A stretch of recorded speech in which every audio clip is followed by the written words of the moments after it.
Hello guys, S K V ഇൻസൈറ്റ്സിന്റെ പുതിയൊരു വീഡിയോയിലേക്ക് എല്ലാവർക്കും സ്വാഗതം. അങ്ങനെ നുണക്കുഴി സിനിമ കണ്ട് ഇറങ്ങിയിരിക്കുകയാണ്.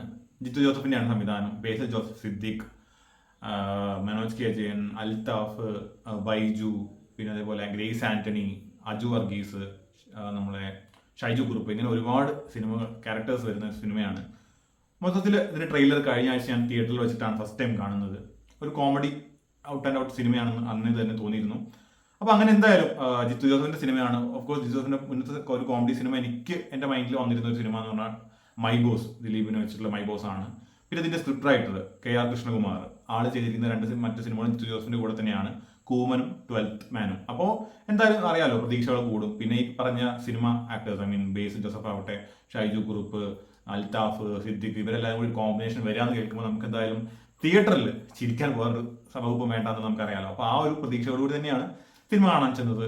എനിക്ക് വളരെയധികം ഇഷ്ടപ്പെട്ടു. 2 മണിക്കൂർ 6 മിനിറ്റ് ആണ് സിനിമയുടെ ഡ്യൂറേഷൻ വരുന്നത്. കംപ്ലീറ്റ്ലി എൻഗേജിങ് ആയിട്ട് നല്ല രീതിയിൽ തന്നെ എൻജോയ് ചെയ്തു എന്ന് ഞാൻ പറയാം.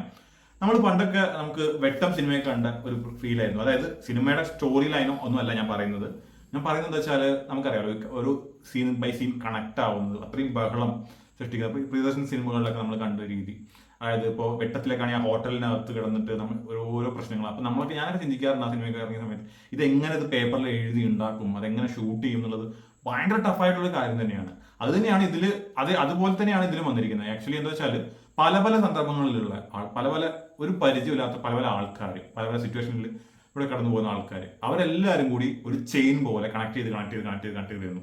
എല്ലാത്തിനും ഒരു മെയിൻ സംഭവം എന്ന് വെച്ചാൽ നുണയാണ്. എല്ലാവരും നുണയന്മാരാണെന്നുള്ളതാണ്. അപ്പൊ അങ്ങനെ എല്ലാവരും കണക്ട് ചെയ്തിട്ട് ഒരു വരുന്നൊരു സംഭവം. ഇപ്പോൾ സിനിമയുടെ പേര് പറഞ്ഞ നുണക്കുഴി എന്ന് പറയുമ്പോൾ നമ്മൾ മുഖത്തുള്ള ആ നുണക്കുഴിയല്ല, കുറെ നുണയന്മാരുടെ എല്ലാവരും കൂടി കേന്ദ്രീകരിച്ച് ഒരു പ്രശ്നത്തിൽ അകപ്പെടുന്നു. അതെല്ലാവരും അറിഞ്ഞോ അറിഞ്ഞാതെയോ ഒരുമിച്ച് വന്നു ചേരുന്നതാണ് എല്ലാവരും. അതിന്റെ എൻഡിങ്ങും അങ്ങനെ തന്നെ. മേ ബി ഇത് കണ്ടിന്യൂ ചെയ്യാന്നുള്ളതിൽ, സെക്കൻഡ് പാർട്ടിലോട്ട് കണ്ടിന്യൂ ചെയ്യാന്നുള്ളതിൽ എൻഡ് ചെയ്യുന്ന ഒരു സംഭവം മൊത്തത്തിൽ നല്ല രീതിയിൽ തന്നെയാണ്. ഫസ്റ്റ് ഹാഫിനേക്കാൾ കൂടുതൽ എനിക്ക് ഏറ്റവും ഇഷ്ടപ്പെട്ടത് സെക്കൻഡ് ഹാഫ് ആണെന്ന് പറയണം. കാര്യം അത്ര ഗംഭീരമായിരുന്നു സെക്കൻഡ് ഹാഫ് എന്ന് പറഞ്ഞു കഴിഞ്ഞാൽ.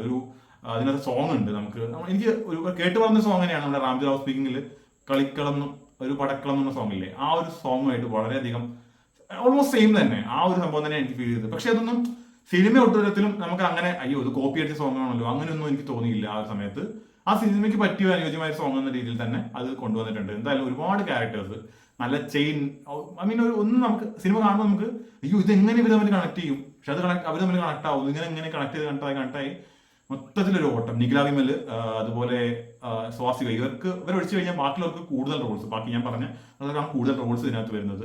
മൊത്തത്തിൽ നല്ലൊരു ഫൺ എന്റർടൈനർ തന്നെയാണ്. ഫാമിലിയോട് കൂടി നിങ്ങൾക്ക് ഈ ഒരു വീക്കെൻഡ്സിൽ, സാറ്റർഡേ സൺഡേ ഒക്കെ ആയിട്ട് ഫാമിലിയോട് കൂടി കുട്ടികൾക്കും നമുക്ക് എല്ലാവർക്കും ഒരുപോലെ കാണാൻ പറ്റുന്ന ഒരു മികച്ച സിനിമ തന്നെയാണ് നുണക്കുഴി.